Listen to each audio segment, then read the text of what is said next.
Welcome back to Fishing Tip Fridays. In today's episode, we're going to be talking all about plastics. So if y'all don't already know, plastics are the lure that you're going to be throwing either as a trailer or as your main attracting lure on the back of a hook or jig or anything like that. They're a great lure. They're artificial plastics, and I love throwing with them. Y'all know I don't love fishing with live bait. I always love fishing with artificial lures, and plastics are one of the best ways to do it. So the first plastic we're going to be talking about are Senkos. Senkos, or a worm, are probably the most used lure, I would say, artificial plastic, I would say, because they're just very simple. You can see they're anywhere from in between like 6 to 8 inches long, and they're just very easy to work. They have a really good action. You can Texas rig them, wacky rig them. You can technically rig them on a drop shot. You can do all sorts of rigs with them, and they just always look good, and they can get some really pressured fish to hit when they normally wouldn't. The next lure we're going to be talking about are trick worms. You can see that part of its body is a lot thinner, and this is known as a finesse bait, so it has a lot more action. You can see it has a lot more movement. These are a great worm. You can throw them on a jig head. You can weightless Texas rig them, and they look really good on a drop shot. This is actually a smaller trick worm, so it'll look really, really good on a drop shot. Get that tail working like crazy, and it's a great lure for attracting aggressive and hungry bass. I love fishing these things on a drop shot. It always works good.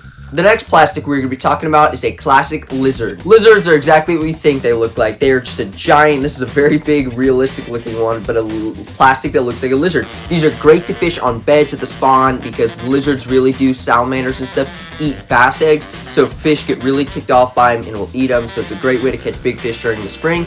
And I caught my personal best bass on one of these exact lures on the trailer of a jig. So I have a very big, I'm biased when it comes to lizards. I really like them. The next lure we're going to be talking about are tubes. So tube bait is going to be this big, gnarly looking little tube with a crazy looking kind of skirt. And these are lure, you can throw them as trailers on jigs. They look pretty good, but the interesting thing about tubes is they're almost all hollow. So there's pretty interesting ways to rig them on like a normal offset worm hook, and they have some great action. You can fish them really, really deep. A lot of people do, but you can also fish them on beds and stuff during the spawn, and they have a really interesting, good looking action. The next lure is going to be a crawl. Crawls are one of my absolute all-time favorite plastics to fish with. So you can see this is a little sawed off kind of half a crawl from Rage Tail, and these Rage Tail crawls have such an incredible action. It's ridiculous. These little claws here have little paddles on them, so when you're retrieving it, you can retrieve them fast, and they wiggle like crazy, almost look like a swim bait, or you can bounce them off the bottom, Texas rigged, or on the back of a jig or a jig head or anything like that.